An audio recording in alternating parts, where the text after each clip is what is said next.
The day Opal Talmadge rode into Redemption Creek, the sky was the color of a fresh bruise, and the whole town stopped breathing.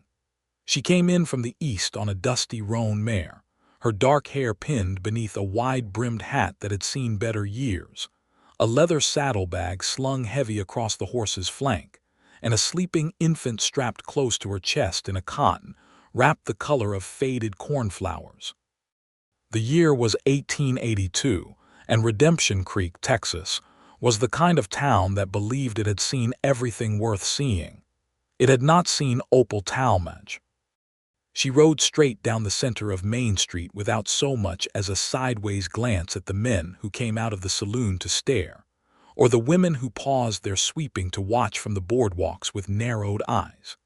She rode like someone who had rehearsed this arrival 100 times in her mind during a very long journey, and she was not about to let the town's curiosity knock her off her course. Her jaw was set and her green eyes, darker than sage and just as steady, fixed on the small building at the end of the road with the painted sign that read Land Office above the door. She tied her horse to the post outside, adjusted the sleeping baby against her chest with the practiced gentleness of someone who had been doing it for months, and pushed through the door. The land office smelled of pipe tobacco and old paper. A man sat behind a wide oak desk that was covered in ledgers and ink-stained documents. He was heavyset, with a silver mustache waxed into 2 small curls, and he wore a town councilman's pin on the lapel of his brown suit coat. His name was Clarence Meade, and he was the sort of man who smiled at women with his mouth only, leaving his eyes entirely out of the transaction. "Afternoon, ma'am," he said, barely looking up. "Office closes at 4. "It is 2:30, Opal said, and she placed a folded document on the desk in front of him with a precision that made the papers beneath it shiver. "I am here to register a land deed." Meade looked at the document the way a man looks at something he is certain must be a trick. He picked it up, unfolded it slowly, and read. His mustache twitched. "Where did you get this?" he said. "It was left to me," Opal said, "by my father, Emmett Talmadge. He passed in February. The deed is dated 1873 and properly notarized in his name, and he left it to me in a will witnessed by 2 men in Abilene. I have the will with me as well." Meade set the deed down and looked at her, then at the baby sleeping against her chest, then back at her. "Emmett Talmadge," he said slowly. "That land was purchased by Harlan Grice 6 months ago. That land," Opal said with the careful calm of someone holding back a river, "was my father's homestead claim. It was never sold. My father did not sell it. Whatever Mr. Grice believes he purchased, he was deceived." Meade leaned back in his chair and folded his hands on his belly. "That is a serious accusation, Mrs. Talmadge," she said, though she said it in a way that made clear it was a name she had earned and kept, and not one she owed anyone an explanation about. "And it is not an accusation. It is a statement of legal facts supported by a properly executed deed that predates anything Mr. Grice may hold." Meade pressed his lips together.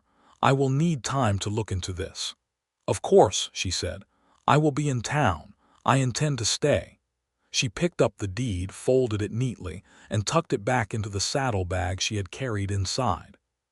She gave Clarence Meade a look that said she had dealt with men like him before and was not particularly tired of winning, and then she walked back out into the afternoon sun.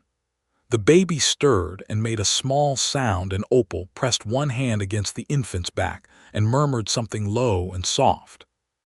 The child settled immediately. Outside, 2 old men sat on a bench in front of the general store and watched her with the open curiosity that old men in small towns had earned the right to display. A woman in a gray dress hurried past without making eye contact. A dog lay in the middle of the road and watched her with dignified indifference. And then, from the direction of the livery stable, came Silas Dalton. He was not the handsomest man in Redemption Creek, though he was undeniably a close contender. He was tall, with the kind of build that came from years of physical work rather than any particular vanity about it, with dark brown hair that curled slightly at the collar of his sun-faded shirt.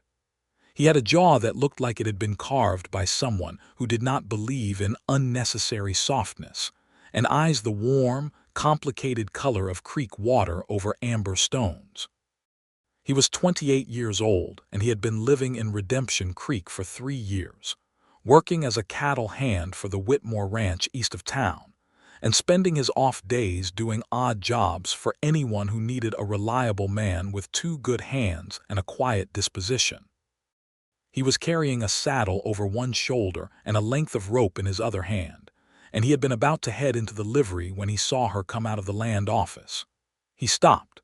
It was not the way a man stops when he sees a pretty woman, though she was certainly that, with her dark hair beginning to come loose from its pins, and the worn quality of her riding clothes doing nothing to diminish the particular dignity she carried. He stopped because of the look on her face. He had seen that look before, on people who had ridden a very long way carrying something that was heavier than whatever filled their saddlebags, and who were not at all certain the town they had arrived in was going to treat them fairly, but who had decided they were going to stand straight until they knew for certain one way or the other. He had respect for that particular kind of determination. He lowered the saddle from his shoulder and set it on the boardwalk railing, and because he was the kind of man who acted on instinct when his instinct was the helpful kind, he walked toward her. "You look like you just came out of Meade's office," he said, and he said it the way you say something when you want to make clear it is an observation and not an intrusion. She looked at him. She assessed him the way a woman traveling alone learned to assess strangers, quickly and thoroughly, reading the details of a person's posture and eyes and hands before deciding how much to offer in return.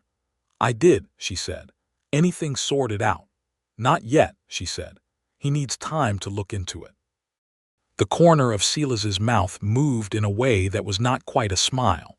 "Meade says that to everyone. Sometimes he means it, and sometimes he says it while he is sending a boy to Harlan Grice's ranch to let him know company has arrived." She stared at him. "You know Grice?" "Everyone knows Grice," Silas said. "He owns half the town and wants the other half. Who are you, if you do not mind my asking?" "Opal Talmadge," she said. "My father homesteaded 20 acres east of here in 1873. He died in February and left the land to me. Mr. Grice appears to believe he purchased it, which is impossible because my father never sold it." Silas looked at her for a moment longer. "Emmett Talmadge," he said, and it came out soft. "Old man with a gray beard and a bay horse. Used to come into town maybe twice a year for supplies." She blinked and something shifted in her face just briefly, like a door opening and then gently closing again. "You knew him?" "A little," Silas said. "He was a quiet man, kept to himself. Came in last fall, bought flour and coffee and a bottle of liniment for his knee. We talked for a while about the weather and the state of the road east. He seemed well enough." He paused. "I am sorry for your loss." "Thank you," she said, and the words came out smaller than the others she had spoken, as if they were personal in a way she was not accustomed to letting things be. The baby made another sound, a small wakening sound, and Opal shifted the wrap with the automatic ease of constant practice and said something low and soothing without even quite looking down. Silas looked at the baby and then looked away, respecting the boundaries that strangers observed. "You have a place to stay tonight?" he asked. "I had intended to go to the homestead," she said, "but I expect the situation with Mr. Grice may complicate that." "Mrs. Calloway runs the boarding house," Silas said, and he nodded toward a white-painted building 2 streets over. "She is fair and she does not ask questions. If you mention my name, she will give you a decent room at a decent rate." Opal looked at him again. "Why would you do that?" "Because you look like you have ridden a long way," Silas said simply, "and because a woman with an infant and a legitimate legal claim deserves to have at least one useful piece of information in an unfamiliar town." He said it without performance. It was matter of fact. That more than anything else was what made Opal decide she could trust it. "Thank you," she said again, but this time the words had more weight in them. "Silas Dalton," he said, offering his hand. She shook it, and her grip was firm and direct, the grip of someone who had spent considerable time doing things for herself. "I will remember that," she said. She adjusted the baby again and walked toward the boarding house. Silas stood there for a moment watching her go with the particular feeling of a man who has just encountered something that is going to occupy his thoughts for longer than is entirely convenient. Then he picked up his saddle and went into the livery, and he told himself that was that. It was not that. Cordelia Calloway was a widow of 53 who had been running her boarding house for 12 years, with an efficiency that brooked no nonsense, and in warmth that made her rooms feel like home to people who had not had a home in a very long time. She looked at Opal when she arrived on her doorstep in the late afternoon, assessed the situation with the speed and accuracy of a woman who had seen everything, and immediately made up the best room on the second floor. "The baby can sleep in the bureau drawer if you line it with the spare quilt," she said practically. "I have done it before for guests. What is the child's name?" "Rose," Opal said. "She is 4 months old." Cordelia looked at Rose with the particular expression of women who love infants and said, "She is beautiful. Dinner is at 6. Do not be late because I do not save plates." She said the last part with a smile that made clear she absolutely saved plates. In her room, with the door closed and Rose sleeping in the improvised bureau cradle that turned out to be perfectly comfortable, Opal finally sat on the edge of the bed and let herself stop holding everything quite so tightly for a few minutes. She pulled the deed from her saddlebag and smoothed it on her knee. The paper was old, but the ink was good and clear, and the notary stamp from 1873 was as legitimate as anything she had ever seen.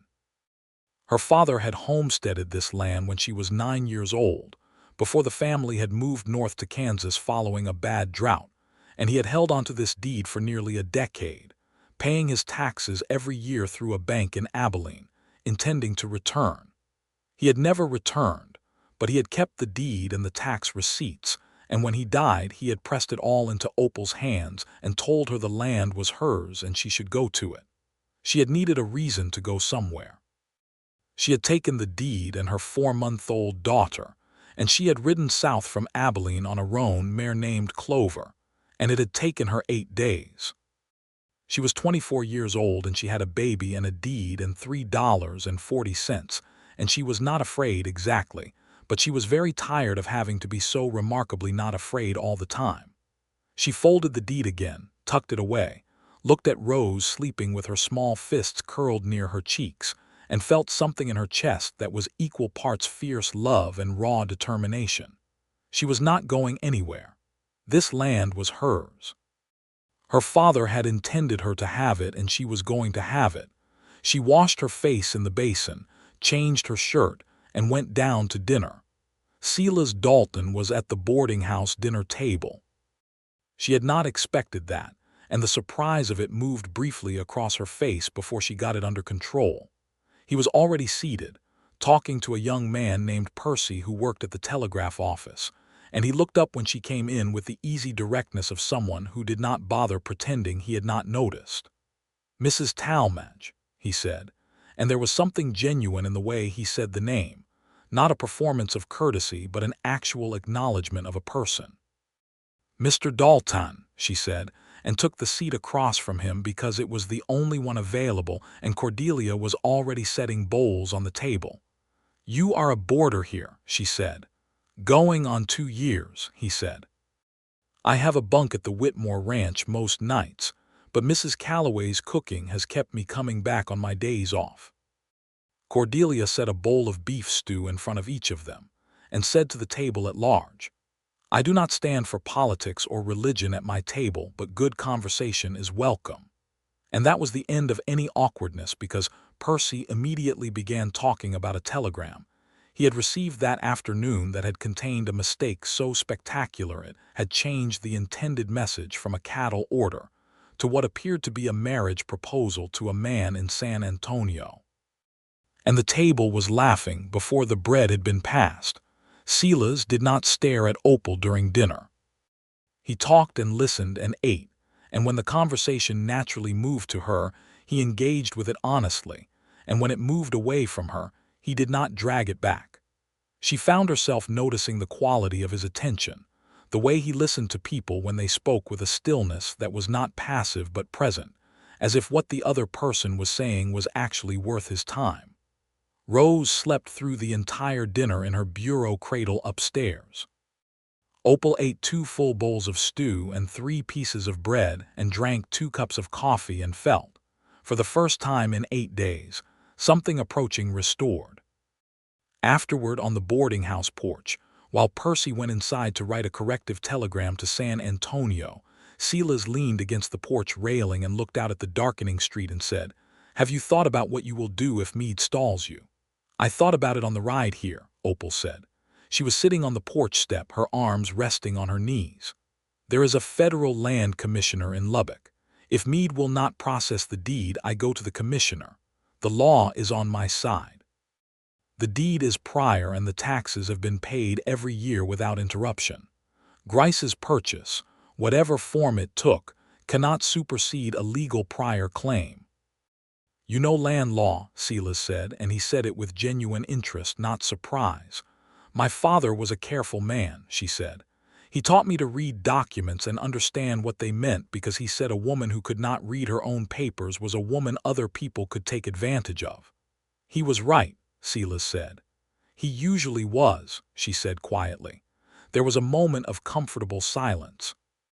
Down the street, the saloon had begun its evening noise. Piano music and raised voices, and the occasional burst of laughter that could be either genuine or alcohol-assisted. "Grice is going to push back," Silas said. "I want you to know that going in. He is not the kind of man who lets a thing go because the law says he should." "I know that kind of man," Opal said. "He has a lawyer from Fort Worth who comes in when he needs him, man named Burl Atchison, slippery as river mud and twice as dirty." "I appreciate the warning," she said. She looked up at him. The porch lamp was casting amber light across his face, and he was looking out at the street with a slight furrow between his brows, the expression of someone working through a problem that he has not quite been asked to work through yet. "Why are you telling me all this?" she asked. Not suspicious, genuinely curious. He thought about it before he answered, which she liked. He did not produce a rehearsed response. He actually thought about it. "Because your father was a decent man," he said finally, "and because I have watched Grice take 3 other people's land in the past 2 years and nobody stopped him because nobody had anything solid enough to stop him with. And you might." He looked at her then. "And because I do not like the feeling of knowing something that could help someone and keeping it to myself." She looked at him for a long moment. "What kind of man are you, Silas Dalton?" "The regular kind," he said. "Just trying to do the decent thing when the decent thing is clear enough to see." She nodded slowly and looked back out at the street. "Well," she said, "I suppose the decent thing is clear enough to see from where I am standing too. I'm going to keep that deed and fight for that land and make something of it for Rose. That is the whole of my plan." "It is a good plan," he said. She stood and smoothed her skirt and said good night, and he watched her go inside, and the furrow between his brows did not entirely smooth out, though the expression it had shifted into was something more complicated than concern. In the morning, Opal went back to the land office. Meade was less friendly than the day before, which told her everything she needed to know about what had happened after she left. He was behind his desk with the slightly defensive posture of a man who has received instructions he knows are probably not entirely legitimate but who is committed to following them anyway. "Mrs. Talmadge," he said, "I have looked into this matter and I am afraid the situation is more complicated than you may realize." "In what way?" she said, sitting down without being invited to. Meade shifted papers unnecessarily. "The deed you hold is valid," he said carefully, as if each word was a step on uncertain ice, "but the transfer of title to Mr. Grice was processed through this office in September of last year." "On what basis?" she said. "On the basis of a signed sale agreement," Meade said. "Signed by whom?" Another paper shift. "By Emmett Talmadge." Opal was still for a moment. "My father died in February," she said. "When was this document dated?" "November," Meade said. "November of last year," she said. "My father was alive in November, but he was very ill. He had been ill since the previous summer. He was not in any condition to travel." She leaned forward slightly. "Where was this document signed?" "Here." Did my father come to this office? Meade's eyes moved and then came back. The agreement was signed in Abilene. By whom in Abilene? What notary? What witnesses? The silence that followed told her a great deal. Mr. Meade, she said, I have my father's will, properly witnessed, leaving this land to me, executed in October of last year. I have 9 years of tax receipts paid by Opal Talmadge through the First Bank of Abilene. I have a deed dated 1873 with a valid notary stamp. If there is a signed sale agreement dated November, it is a forgery. And the fact that you cannot tell me who notarized it or who witnessed it in Abilene suggests you know that too. Meade's face had gone through several colors during this speech. He ended up somewhere between pink and gray. These are very serious accusations, she finished for him. Yes, I know. I said it yesterday too. They are also facts, and the difference between an accusation and a fact is evidence. And I have evidence and I believe you do not. She stood. I am going to give you 3 days to process my deed registration. After that, I will write to the Federal Land Commissioner in Lubbock, and I will use every tax receipt and the original deed and my father's will to make my case. I will also write to the newspaper in Abilene about the forgery of a sick man's name on a land transfer document. Your choice. She walked out. On the boardwalk she stood for a moment with her hands pressed flat against her thighs and breathed. Her heart was hammering, but her face was stone. Silas was across the street talking to a man outside the feed store. He saw her come out of the land office, read something in her posture, and crossed the street. How did it go? He said. They have a forged sale agreement, she said. Dated November, claiming my father signed it in Abilene. He was bedridden in November. He barely left the house. Silas was quiet for a moment. Atchison, he said. The lawyer, he does things like that. I gave Meade 3 days, she said. If he does not process the deed, I write to Lubbock. Silas nodded. He looked at her, and there was something in his expression that she was beginning to recognize, a particular quality of attention that felt like being taken seriously in a way she was not entirely accustomed to. Most people who took her seriously did it with an edge of surprise in it, as if her competence was a pleasant shock. Silas did it without the surprise. He simply took her at the value she presented and matched it. What can I do? He said. She blinked. I beg your pardon. What can I do to help? He said again, as if it were the most straightforward question in the world. You do not have to. I know, he said. What can I do? She looked at him for a moment. Do you know anyone in Abilene who might be able to find out who notarized that sale agreement? If it was forged, the notary stamp may be forged too, or it may be a corrupt notary.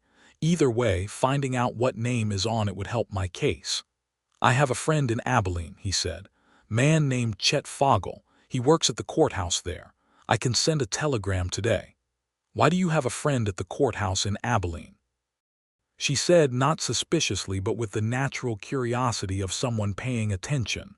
Long story, he said, and he said it with a slight smile that suggested the story was not bad, just long.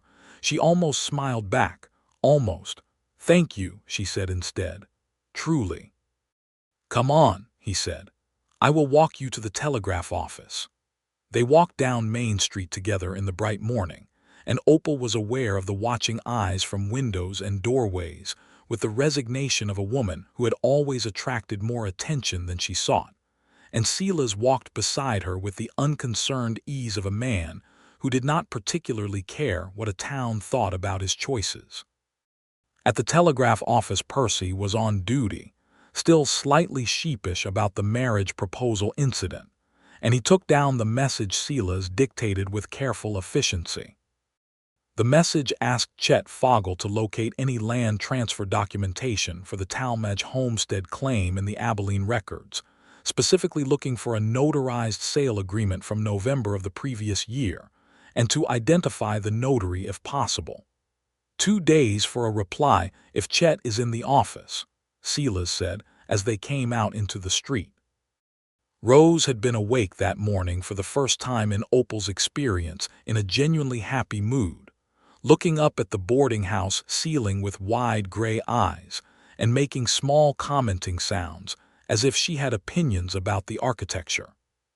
She was back in the cornflower wrap now, pressed against Opal's chest, turning her small head to look at the street with an expression of lordly interest. "She is curious," Silas observed. He was looking at Rose with the careful sideways attention of a man who is uncertain of the rules regarding admiring someone else's infant. "She has been curious since the day she was born," Opal said, and there was an unmistakable warmth in her voice that was different from every other tone she used. "The midwife said she came into the world looking around as if she was checking to make sure everything was in order." Silas looked at the baby and then up at Opal, and he said, "She gets that from someone." Opal looked at him, and this time the almost smile became an actual one, brief and surprised, like a window opening on a bright day. He felt it like something physical. He looked away first, back down the street, and said something about the price of feed in a voice that was not entirely steady, and Opal looked back down at Rose with a small warmth in her cheeks that she attributed to the morning sun. In the days that followed, Redemption Creek went through a particular kind of collective processing of Opal's arrival, the way small towns always process the arrival of someone who does not fit neatly into their existing categories. The women at the general store had 3 separate conversations about her within earshot of each other, reaching conclusions that ranged from sympathetic to suspicious and back again, depending on who was doing the talking. The men at the saloon discussed Harlan Grice's likely response with the same mixture of nervous speculation and performing bravado that men in saloons had been applying to difficult situations since saloons began. Harlan Grice himself, a broad man in his 50s with a successful man's certainty and a bully's inability to distinguish between the two, sent his foreman into town on the second day to have a quiet conversation with Clarence Meade that lasted 45 minutes. Opal was aware of all of this. She was not naive about what she was up against, but she had 3 days and she had given Meade 3 days, and she intended to use every hour of them well. She spent the first full day at the boarding house, going through every document she had. Tax receipts, the deed, her father's will, a letter he had written her in November when he was clearly ill in handwriting that was unsteady but unmistakably his, telling her about the land and his intentions.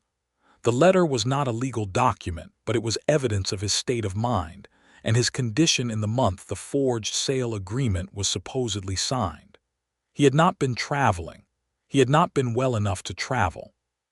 Silas came by in the afternoon with a book of Texas land law he had borrowed from the town's single lawyer, an elderly man named Marcus Holt who had no connection to Grice, and who had, in Silas's estimation, a genuine commitment to doing right by the law that had survived 3 decades in a complicated territory. "Holt says you can challenge the transfer on the grounds of fraud," Silas said, sitting in the chair in the boarding house parlor across from where Opal had her documents spread on the side table. "If you can demonstrate the signature was not your father's, or that he was incapacitated at the time, or that the notary did not actually witness the signing, any of those would give a court grounds to void the transfer." "The letter from November," Opal said. "His handwriting is very different from what it normally was.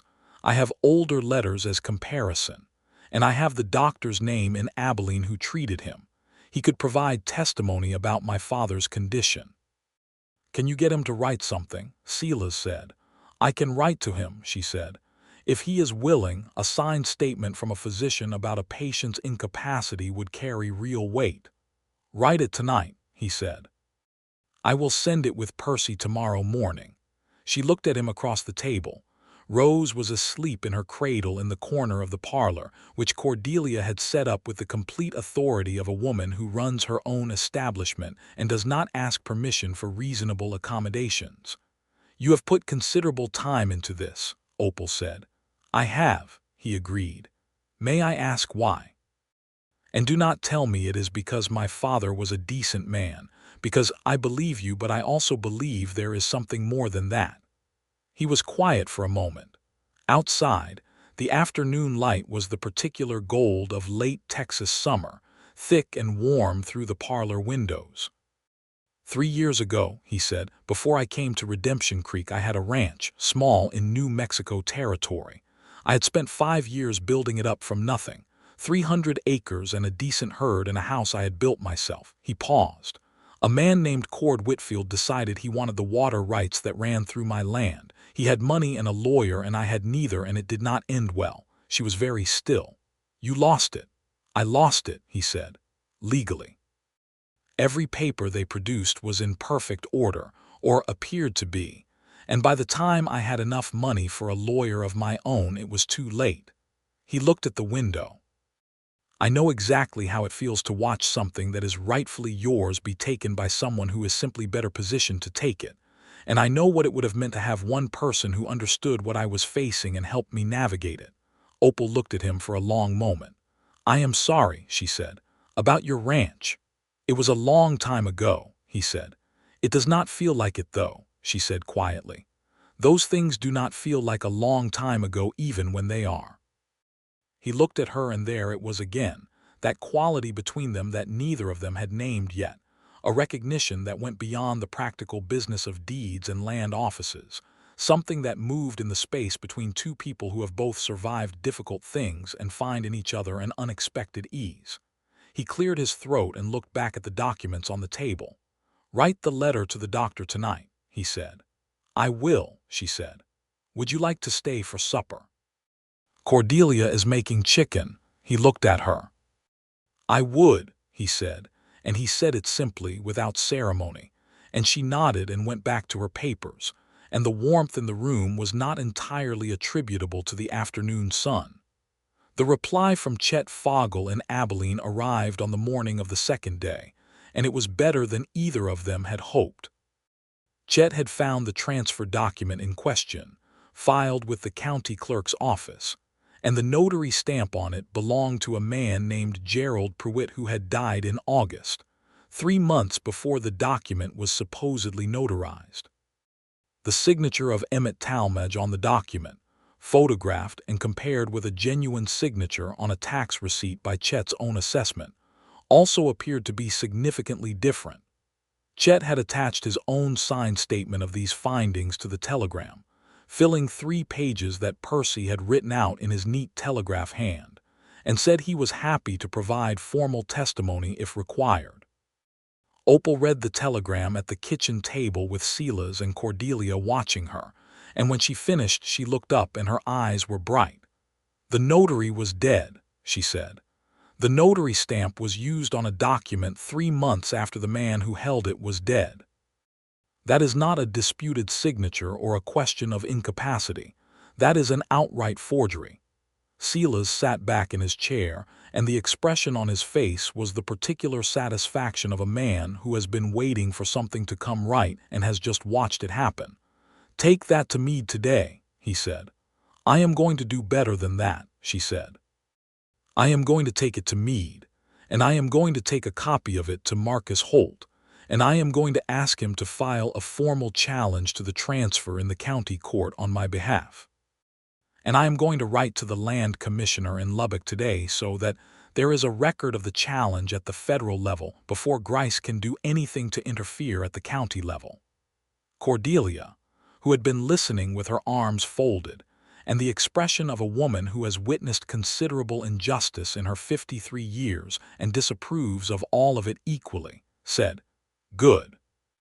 And I will be happy to testify that I witnessed you arrive in this town with that deed in your possession, if that helps anything.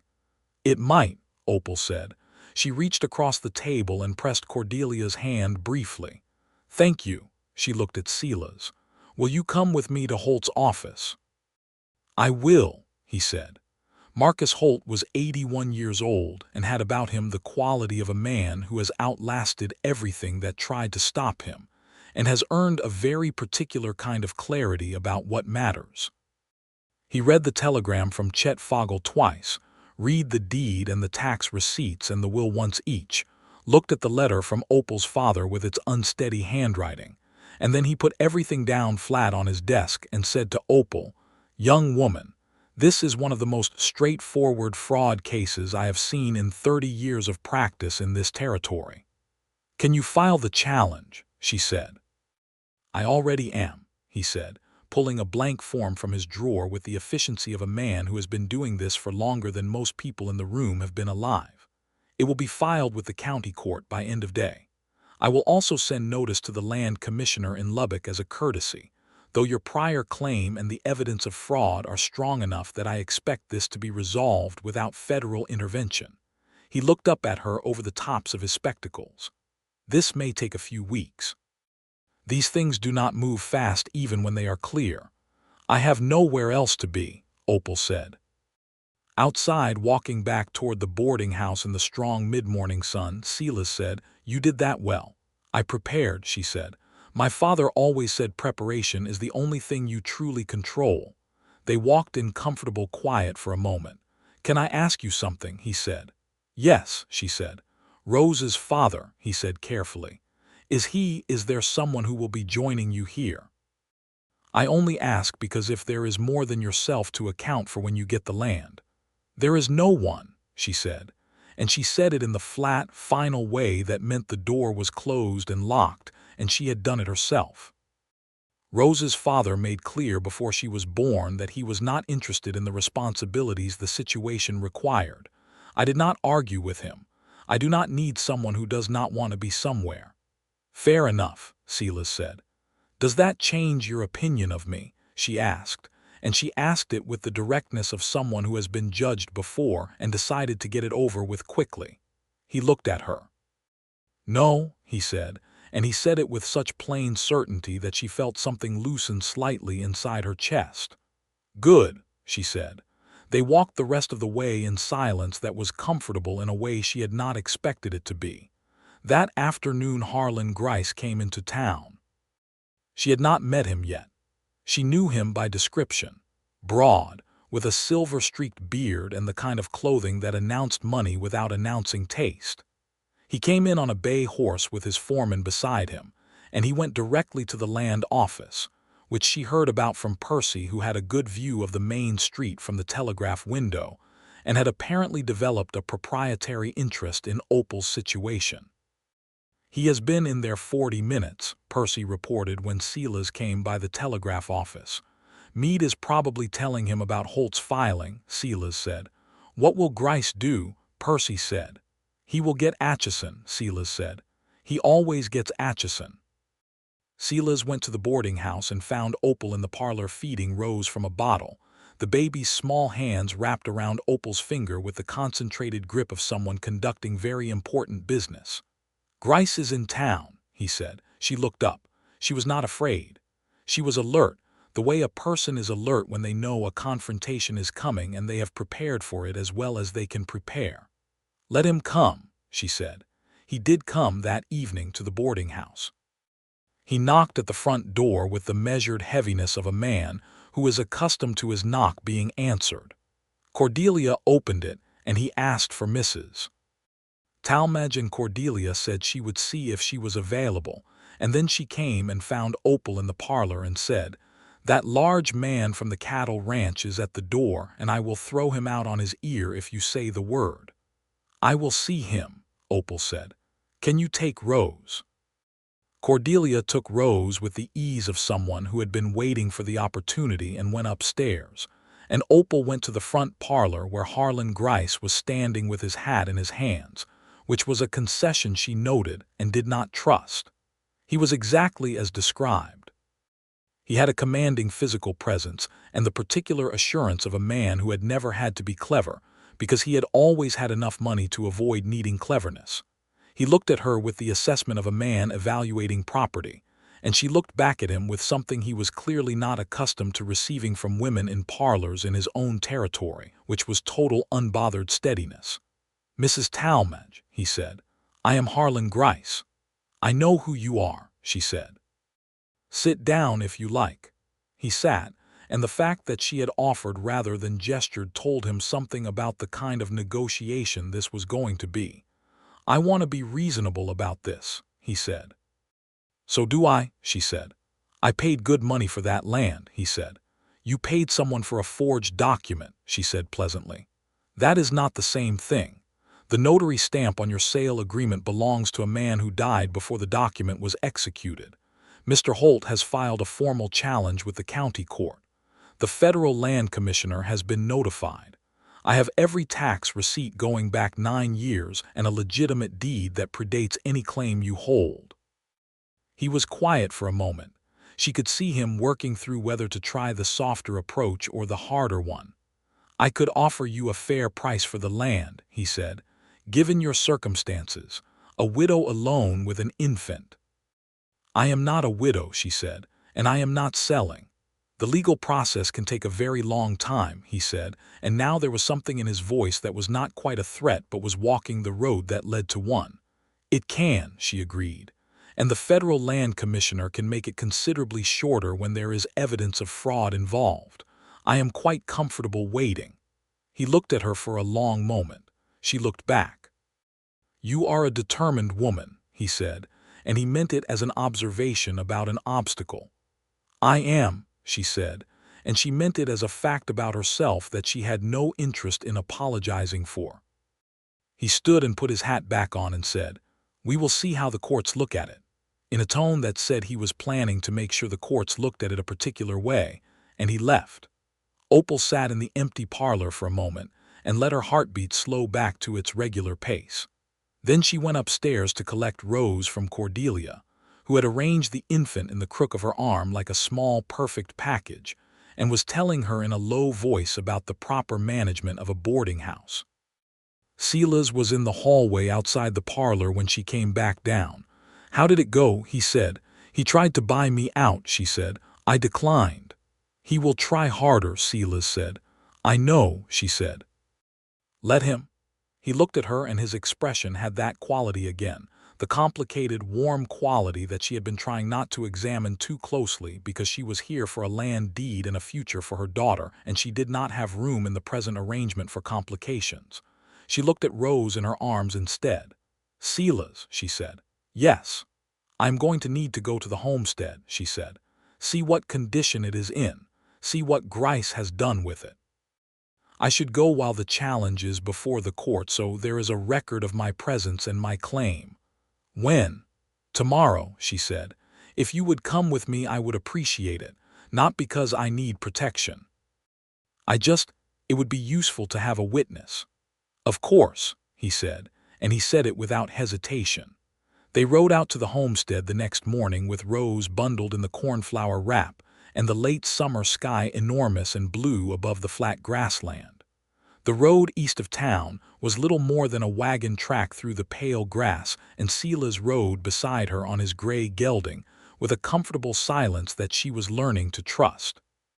The homestead was 20 acres of land that had once been well tended and was now in a state of deliberate neglect. The house her father had built, a solid 2-room structure of stone and wooden beams, had been used as a supply shed by Grice's men. The small corral fence was broken in 2 places. The well cover was cracked. Opal stood in front of the house and looked at it for a long time. She looked at the walls her father had built with his own hands. She looked at the window glass, which was still intact. She looked at the fireplace chimney rising solidly above the roofline. She thought about her father at 9 years old showing her how to lay stone, how to read the grain of the land to find water, how to place a fence post so it would hold against wind and time. She thought about how he had held onto this place for 9 years from a distance, paying his taxes faithfully, meaning to come back until he was too ill and then until he was gone. "He built this himself," she said. Silas, standing a few feet behind her, said nothing. He understood this was not the moment for words. "I am going to live here," she said. "I am going to fix the fence and clean out the supply mess and make it a proper home. And when the court sorts out the deed, Rose is going to grow up here on this land." "Yes," Silas said, and it was simply an acknowledgement, a yes that meant I believe you and you are right, and also I will stand here with you while you say it. She turned and looked at him, and there were tears in her eyes, but her chin was up and her jaw was set, and she looked both entirely vulnerable and entirely unbreakable at the same moment. And Silas Dalton, who had spent 3 years being a reasonably contained and uncomplicated person in Redemption Creek, felt something in his chest that was neither contained nor uncomplicated. He looked away from her eyes and down at Rose, who was wide awake in the wrap and looking around the homestead with her usual intense observational interest. "She likes it," he said. Opal laughed despite herself. It was a short laugh, surprised out of her, and it changed her whole face. "She is 4 months old," she said. "She is very advanced," he said, and she laughed again, and the tears did not spill over, and the morning light fell across the stone house and the broken fence and the pale grass, and it looked like something that could be made into something beautiful. They went back to town, and on the ride back they talked in a different way than they had talked before, more freely, less carefully, the way people talk when a moment of genuine feeling has been witnessed between them and the formality of strangers has become unnecessary. He told her about New Mexico and the ranch he had lost and how he had come to Texas afterward not entirely knowing what he was looking for. She told him about her father and their years in Kansas and the particular quality of her father's attention which had been like his attention. She realized as she was saying it, and then stopped talking for a moment. Silas was quiet. "He would have liked you," she said finally. "I would have liked him," he said. They rode in the long afternoon light, with Rose sleeping between them in the wrap, and the grass moving in slow waves on either side of the track, and something between them that was no longer a question, but had not yet been answered. The legal process moved, as Marcus Holt had predicted, not fast but forward. 2 weeks after Holt's filing, the county court issued a preliminary order requiring both parties to present their evidence at a hearing set for 6 weeks hence. Grice retained Burl Atchison from Fort Worth, as expected. Atchison arrived in Redemption Creek on a Tuesday, a narrow man in an expensive suit who greeted everyone with excessive charm and whose eyes had the quality of something calculating behind the warmth. Marcus Holt was not charmed. He was also not particularly worried. "Let Atchison be as slippery as he likes," he told Opal when she came to his office the morning after Atchison arrived. "Our case is not built on slipperiness. It is built on dates and stamps and a dead notary, and none of that can be argued away by a man in an expensive suit, no matter how good a talker he is." He was right about the talking. Atchison made 2 attempts in the weeks that followed to reframe the case, first arguing that the notary stamp may have been passed to a successor whose identity was simply not recorded, and then arguing that Emmett Talmadge may have had a representative sign on his behalf. Both arguments fell apart under the weight of documentation. Chet Fogel in Abilene sent 2 more detailed letters confirming that no successor notary had been registered under Prewitt's number, and the doctor who had treated Emmett Talmadge, a man named Dr. Clarence Webb, sent a signed statement saying that his patient had been confined to his home from September onward and had not been physically capable of authorizing any legal transaction without the doctor's knowledge, which would have been required under the terms of the care arrangement. Silas read each of these developments with the absorbed interest of a man who has a personal stake in the outcome, which he increasingly did, though he did not say so directly, and Opal was too busy managing the practical situation to examine why he had that look on his face. In those 6 weeks something else was happening, quietly and without announcement, in the space between their daily interactions. He came to the boarding house in the evenings most days, sometimes to talk about the legal situation and sometimes not. Sometimes just to sit on the porch and talk about nothing in particular while the town settled into its night sounds. She brought Rose out sometimes and let the baby sit in his lap, which Rose tolerated initially, and then seemed to prefer, studying Silas's face with the same concentrated interest she applied to ceilings and distant birds. He held her with the careful seriousness of a man who takes borrowed trust seriously, with both hands always, his attention entirely on the small person in his keeping. Opal watched this and felt things she was trying very hard not to prioritize, because she was trying to handle one significant life situation at a time, and letting herself feel things about a man she had known for 6 weeks was not in the plan she had made for herself. But plans, in her experience, had a limited tolerance for being the only thing happening. One evening toward the end of the 6th week, 2 days before the court hearing, they were on the porch, and Silas had been talking about something she had completely failed to track because she had been watching the way he gestured when he talked. This particular sweep of his hand that indicated enthusiasm, and she realized she had been watching it for several weeks with the quiet absorption of someone taking inventory. "You are not listening," he said.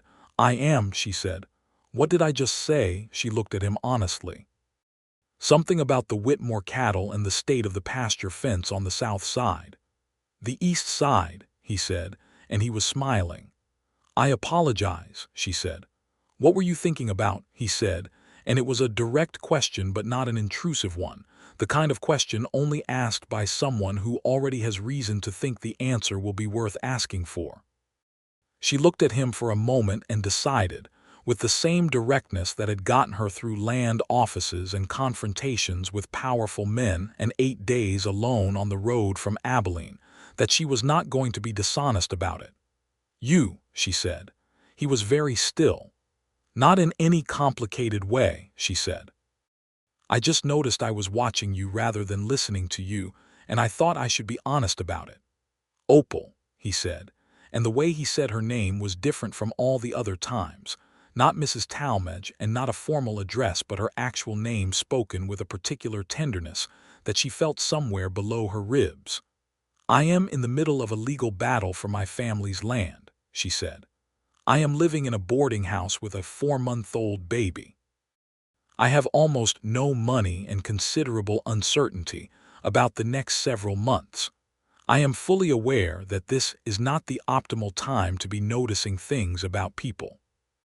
I have been noticing things about you since you rode past the livery on a roan mare with a dead man's deed and a sleeping baby," he said. "I have been noticing them very specifically and in fairly constant succession. And I am aware that your situation is complicated and I am not trying to add to it, but I would like you to know." She looked at him, and the evening was warm and the porch lamp was doing its amber work on his face, and he was looking at her with such honest, undemanding clarity that she felt the last remaining distance between them simply step aside. "I would like to know," she said. He reached out and took her hand on the porch railing carefully, the way he took Rose from her arms, as if what he was holding had value he was going to take seriously. His hand was warm and large, and she turned hers over so their palms were together. "After the hearing," he said. "After the hearing," she agreed. They sat on the porch together with their hands touching and the stars coming out above Redemption Creek in their thousands.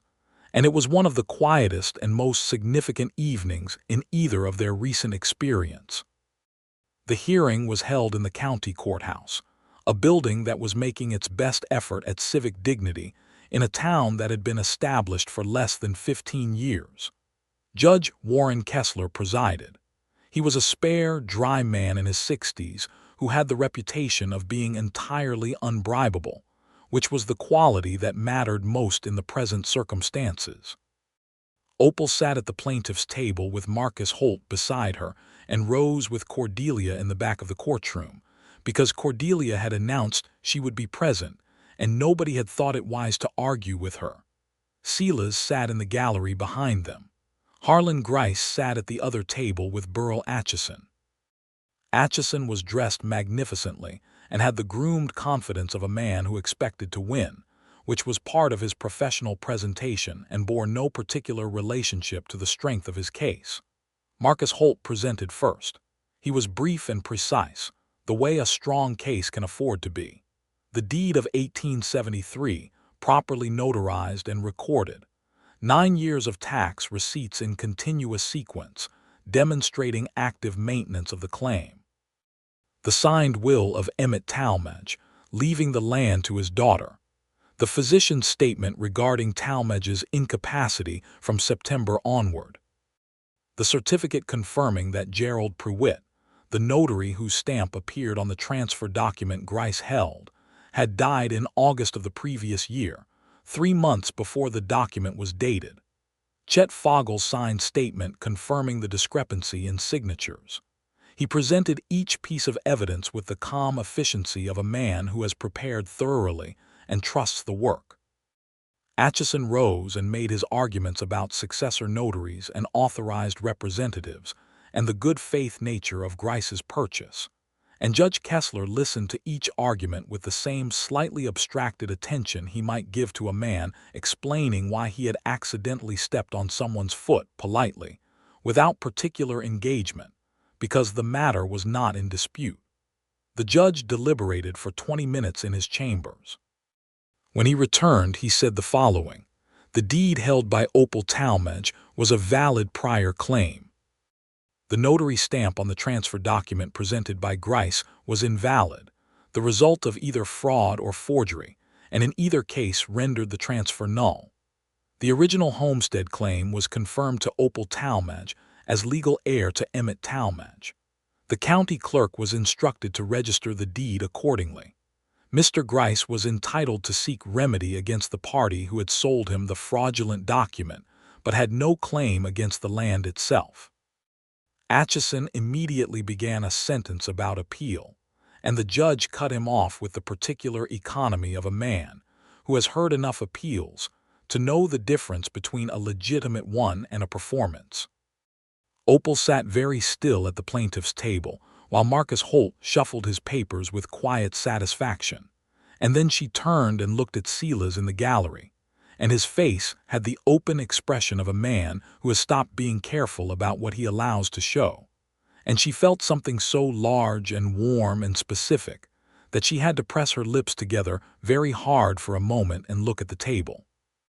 Then Rose made a sound from the back of the courtroom, the particular enthusiastic morning sound she made when she was pleased with the world, and the whole serious proceedings were interrupted by a small burst of laughter from the gallery that even Judge Kessler appeared to appreciate. Grice left the courtroom without speaking to anyone. Atchison followed, still talking in a low, urgent voice, which Grice was visibly not listening to. Outside in the courthouse yard, Cordelia handed Rose back to Opal and then hugged them both, which she did with considerable authority. Marcus Holt shook Opal's hand and told her he would have the deed registration completed by the end of the week and presented her with his invoice, which was so reasonable she looked at it twice. And then there was Silas, and it was after the hearing. He stood in the courthouse yard in the bright morning and looked at her, and she looked at him, and she said, "I have a homestead to fix up." "I know," he said. "It will take some work," she said. "I know," he said. "I was wondering," she said, and she stopped and looked at Rose and then back at him. "I was wondering if you might be interested in helping, not just with the fencing and the house, though those need doing. I was wondering if you might be interested in the whole of it, the whole project." He looked at her with the clear, careful attention she had known from the first day. "Are you asking me what I think you are asking me?" he said.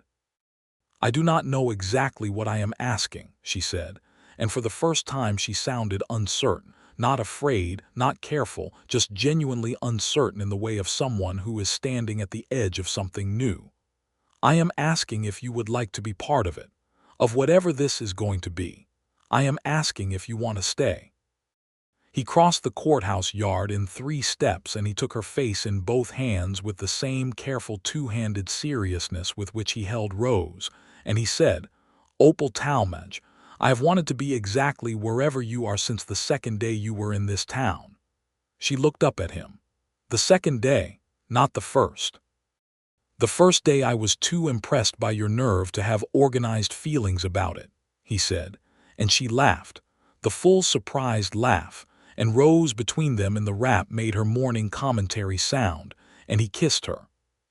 He kissed her in the bright courthouse yard with the summer light falling everywhere and Rose making opinions about the quality of the morning, and it was careful and warm and certain, the kiss of 2 people who have been paying close attention to each other and have finally been given permission to say so. When he lifted his head, she had her hand against his chest and her eyes were bright, and she said, "I still have almost no money." "I have a little," he said. "Enough for lumber, I think." "The fence posts are the most urgent thing," she said. "I know how to set fence posts," he said. My father always said a man who could set a proper fence post was worth knowing, she said. Your father sounds like he knew what he was talking about, Silas said. They stood in the courthouse yard with their foreheads nearly touching, and the town of Redemption Creek going about its business around them. And it was the beginning of something that felt, to both of them, like the first morning of a very long good thing. What followed was not simple, because nothing built from scratch in 1882 Texas on 20 acres of reclaimed homestead land was simple. But it was good, with the particular solid goodness of things that are worked for rather than given.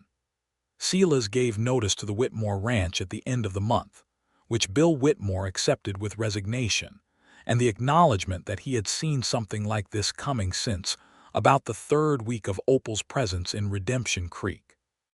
He gave Silas a fair parting wage and a reference he did not need, and told him that if he ever wanted to run cattle again, the door was open. Opal and Silas spent September repairing the homestead. He came every day and she worked beside him, the two of them learning the particular language of shared physical labor, which is one of the more honest languages people can speak to each other. They fixed the fence posts and replaced the broken corral boards and cleared the supply mess from inside the house and scrubbed the floors and repaired the window casings and remortared the chimney. And Rose supervised all of this from her blanket in the shade or from one or the other of their arms when the work permitted it. Cordelia allowed Opal to continue staying at the boarding house until the homestead was fit to live in, and she did this without making a production of her generosity, which was the best kind of generosity. Percy at the telegraph office brought out newspaper reports of the court ruling when it appeared in the county record, and there was a small general satisfaction in Redemption Creek about the outcome that even the people who had been watching Opal with narrowed eyes in the first week seemed to share, because the town's sense of fairness was still operating even when it had been suppressed by the presence of a powerful man. Grice withdrew to his ranch and left town politics largely alone for several months, apparently occupied with pursuing legal action against whatever intermediary had sold him the fraudulent transfer, which Silas heard from the foreman's wife that he had traced to a land broker in Fort Worth who had since disappeared. Whether he would recover his money was not Opal's concern, and she deliberately declined to make it one. By October the house was habitable and Opal moved in, and on the first evening of her living there, she sat on the step of the stone house her father had built and watched the sun go down over her 20 acres of Texas grass, and felt the particular profound settledness of someone who has arrived at a place they are meant to be. Silas sat beside her. Rose was asleep inside in her cradle, which Silas had built from the extra lumber in 2 evenings with the focused attention he brought to everything that mattered. My father would have liked this, she said. Tell me more about him, Silas said. What was he like when you were small? And she told him, and they sat on the step until the sky went fully dark and the stars were out and their shoulders were pressed together and their hands were linked again. And the night was warm and full of cricket sound, and somewhere on the property, an owl was making its low opinions known. On a Saturday in early November, with the autumn air carrying the first real coolness of the coming winter, and the sky the particular clear blue that only appears in Texas after the heat has finally relented, Silas asked Opal to marry him. He did not make a ceremony of the asking. They were mending a section of the east fence together, and Rose was on the blanket nearby entertaining herself with a wooden ring Cordelia had given her, and Silas straightened up from a post he had been testing for solidity and said, Opal, I would like to ask you to marry me. I think we should be a family, the 3 of us. And I know it is soon, and I know you came here for the land and not for a husband, and you do not need one. But I would like to be your husband anyway, if you will have me. She set down the hammer she had been holding and looked at him. You are right that I do not need one, she said. I know, he said. I was going to do all of this without one, she said. I know, he said again. But, she said, and she looked at him with the full direct quality of her gaze that she gave only to things she was entirely serious about. I want you, specifically you, Not a husband in the general category. You, Silas Dalton, who came across the street on the first day and told me about the boarding house and who held my daughter with both hands and who spent 6 weeks helping me fight for something that was never your fight. I want you." He came around the fence post, and she met him halfway, and he held her the way a person holds something that they are grateful for and intend to keep, with his arms around her and her face against his shoulder, and Rose watching them from the blanket with the expression of a scientist observing a particularly interesting result. They were married in December in Redemption Creek, in a small ceremony at the church on the north end of Main Street that was attended by Cordelia, Percy, Marcus Holt, the Whitmore family, and a collection of townspeople who had, over the previous months, come to regard Opal with the specific admiration reserved for people who do difficult things with dignity. Judge Kessler stood up for Silas as his witness, which was an unexpected honor that made Silas press his lips together for a moment before he could speak normally. Opal wore a dress of deep green wool she had ordered from the dry goods store, which set off her eyes and her dark hair, and had been fitted with the help of Cordelia and the dry goods owner's wife, who had opinions about sleeves that Opal deferred to entirely. She walked down the church aisle with Rose in her arms, because she was not going to leave Rose with anyone, and the minister had been told about this arrangement in advance and had said perfectly sensibly that the important people should all be at the front together. Silas waited for her at the altar with the expression of a man who has been looking forward to a thing for a long time and cannot quite believe it has arrived. And when she came to stand beside him, he looked at her and at Rose, and something passed across his face that was too large for the particular moment, and was really about all the moments, all of them. The first day in the courthouse yard and the evenings on the boarding house porch and the fence posts and the stone house and the whole long particular good story of the past several months. "I, Silas Dalton," the minister prompted him. "I, Silas Dalton," he said, looking at Opal, "take you, Opal Talmadge, to be my wife." She said her vows in her own clear voice without trembling, which he had expected, and when they were finished and the minister declared them married and Silas kissed her, Cordelia cried, and Percy looked at the ceiling with the expression of a man maintaining composure through force of will, and Rose made her morning commentary sound at an entirely inappropriate volume that made everyone in the church laugh. They spent their first winter together on the homestead, and it was a good winter for everything that mattered. They were warm and fed, and the house held against the cold with the solidity her father had built into its stones, and Rose grew from 4 months to 8 months in that season with the energetic dedication of a healthy child, learning to sit upright and to transfer objects between her hands, and to produce an extraordinary range of communicative sounds. Silas was present for all of this with an engaged attention that Opal found, every time she noticed it, still surprising and still moving. He applied for a land expansion in January through Marcus Holt, adding an additional 10 acres to the homestead's eastern boundary that had been unused grassland. The application was approved by February. They had 30 acres now. Silas bought 4 cattle in March, a modest beginning, and the plan for the ranch that the land could eventually become began to take shape in their evening conversations with the natural organic growth of ideas between people who trust each other.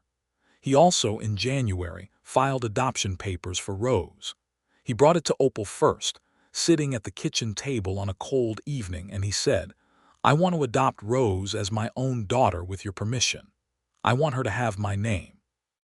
I want her to know, in a way that is legal and formal and permanent, that she is mine and I am hers." Opal looked at him across the table for a long moment. "Her father signed nothing when she was born," she said. "There is no legal connection on his side." "I know," he said. Holt checked. "The process is straightforward." She reached across the table and took his hands in both of hers and held them. "Rose Dalton," she said quietly, tasting the sound of it. "Rose Dalton," he said. "Yes," she said. "Yes, please."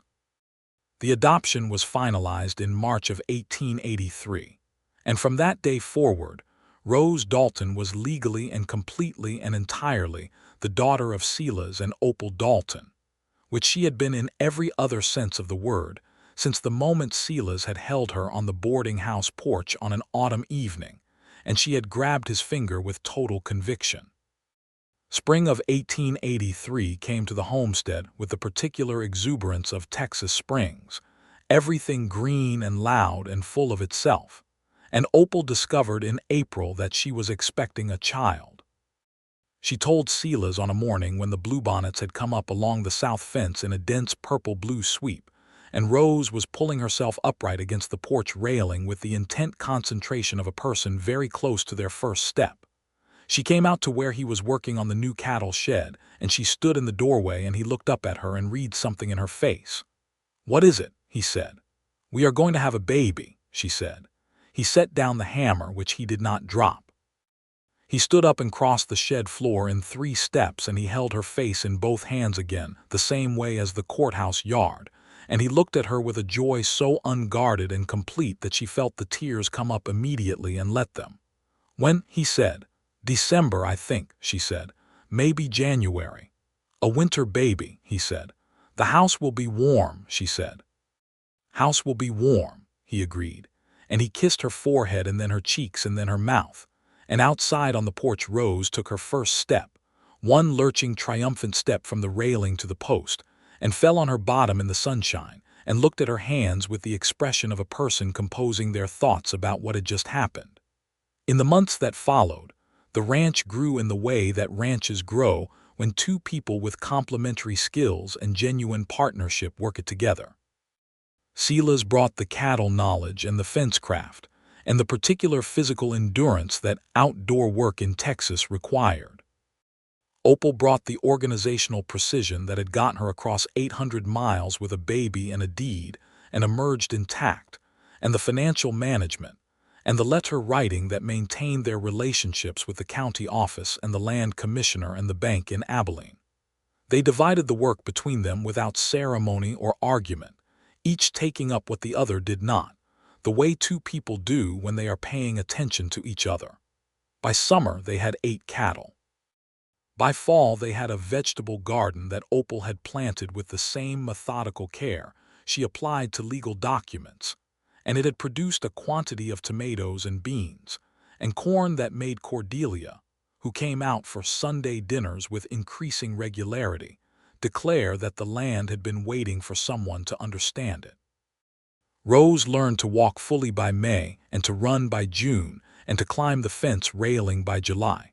And she did all of it with her mother's concentrated determination and her father's unhurried thoroughness. And she had her mother's green eyes and her father's ability to hold still and look at things until they made sense. Harlan Grice, in the autumn of 1883, sold his cattle operation and moved to San Antonio. The town received this news with a range of reactions, but Opal received it with simple relief and moved on with her day, because she had better things to think about. In January of 1884, on a cold, clear night with ice on the water barrel and stars hard and bright above the Texas plain, Opal's labor began. Silas rode to fetch the midwife, a capable woman named Agnes Birch who lived 2 miles north of town and arrived brisk and ready in the small hours of the morning. By dawn, the world had been amended by a new person. He was a boy, 7 pounds and 2 ounces, with Silas's brown hair and a set of lungs that announced his arrival to anyone within considerable distance. Opal held him against her chest and looked at him with the same particular fierce love she had felt for Rose in her first moments, identical in quality and entirely different in its specifics, because each child was their own remarkable person, and this was the first thing he communicated about himself. "What shall we call him?" Silas said, sitting on the edge of the bed with Rose asleep on the other side of Opal, because Rose had been told there was going to be a baby and had insisted on being present for the final phase of this project, and had ultimately fallen asleep against her mother's arm sometime after midnight. "Emmett," Opal said, and she said it looking at Silas, and he looked at her and nodded once slowly with his eyes bright. Emmett Dalton, he said. That is a good name. He would have liked it, she said. He would have been very proud, Silas said, of all of this. He looked around the stone house, which was warm and well lit and held 2 sleeping children and the whole accumulated weight of a good life being built. Of you.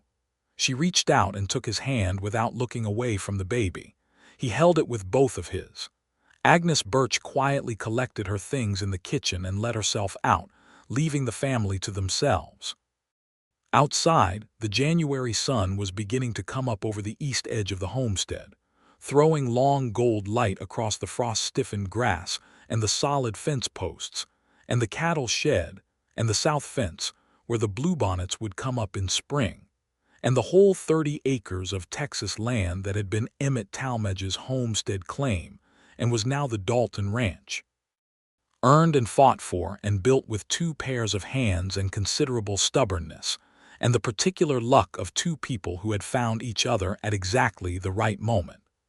Rose woke up in the early morning and looked at her new brother with the assessing expression of someone making an important evaluation. She reached out one careful finger and touched his hand. He wrapped his fingers around hers with the immediate instinctive grip of a newborn, and she looked up at her parents with an expression that said she had decided he was acceptable. She approves, Silas said. Rose has always had good judgment, Opal said. He laughed, low and quiet in the morning room, and she smiled, and the baby slept between them with his sister's hand in his.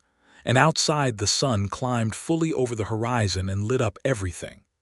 In the years that followed, the Dalton homestead became what Opal had told the empty house on that first visit it would become, a proper home, and it became a great deal more besides. The herd grew gradually but steadily, from 8 cattle to 15 to 22, never overreaching the capacity of the land but always growing in proportion to it. A second room was added to the stone house in 1885, and a proper barn was raised with the help of several neighboring ranchers, a full day's communal labor that ended with a supper that lasted until midnight. Marcus Holt, who had continued to handle their legal affairs with the same unassuming competence, retired in 1886 and came to the ranch for a farewell dinner that turned into a standing monthly event that Cordelia also attended, so that what had begun as a farewell became simply a gathering of people who had been present for the most important moments and did not see any reason to stop being present. Percy, who had married a schoolteacher named Adeline in 1884, brought his family out too on occasion, and Redemption Creek, which had once been a town that watched Opal Talmadge ride in with uncertain eyes, became the town where the Dalton Ranch sat east of the main road, as a piece of evidence about what could be built when a person refused to let something be taken from them. In the spring of 1887, on a morning when Emmett was 3 and Rose was 5, and running the entire property with the authority of a child who has grown up knowing exactly where all the good hiding places are, and the bluebonnets were up along the south fence in their annual purple-blue declaration, Opal stood at the kitchen window watching her children chase each other through the grass and felt the familiar specific weight of something new. She had learned to recognize it by now. She waited until evening, until the children were in bed and the dishes were done, and Silas was on the porch in his usual chair with a cup of coffee and the easy settled posture of a man who is exactly where he wants to be. She came out and sat beside him and looked out at the darkening land. "I think," she said, "we may be getting another one." He turned and looked at her, and the same unguarded joy crossed his face that it had every time before, because he was that kind of man, the kind who did not perform reactions but had them. "When?" he said. "December again," she said. "I seem to favor the winter." He reached out and took her hand, and they sat together looking out at the 30 acres, and the fence posts standing straight, and the cattle visible as dark shapes in the twilight, and the south fence where the flowers would come up for years to come, and the sky above them going from blue to deep purple to the first emerging stars. "Emmett is going to feel very strongly about this," she said. "He feels very strongly about everything," Silas said. He comes by that honestly. She looked at him sideways. From which side of the family do you think? He returned the look with complete innocence. Impossible to say. She laughed and leaned her head against his shoulder, and he rested his chin briefly on the top of her head in the way he had done since the first winter, not a dramatic gesture but a quiet one, a we are here together gesture, and I know exactly where I am and I am glad of it gesture. What shall we hope for? He said. A healthy one, she said. That is all I ever hope for. A healthy one, he agreed. Rose's voice floated out from inside the house, calling for water in the tone of a child who is not actually thirsty, but is conducting an investigation into whether the evening routine can be renegotiated, and Emmett's voice joined it, which meant they were awake and collaborating, which was either completely endearing or a domestic challenge depending on how tired one was. Silas started to get up and Opal caught his hand. Stay, she said. I will go. We will both go, he said. They went in together to the sound of their children, into the warm stone house on the Texas plain, and the porch was quiet behind them, and the night settled in over the Dalton ranch with the particular piece of a place where things have been done right, where the work was done with honest hands and the love was chosen every day, and the land was held with the care it had always deserved. The deed was framed on the kitchen wall, the 1873 homestead deed in Opal Talmadge's careful hand, with the proper notary stamp and 9 years of tax receipts tucked neatly behind the glass. Opal had hung it there the week they moved in, and it had been there ever since, and every morning when she came down to start the stove it was the first thing she saw, and she thought of her father and she was grateful. And every morning Silas came downstairs behind her and saw her look at it and he understood, and he put his hand on her shoulder as he passed, and went to help with the morning, and the day began. That was how it went, for all the days that came after. That was exactly how it went.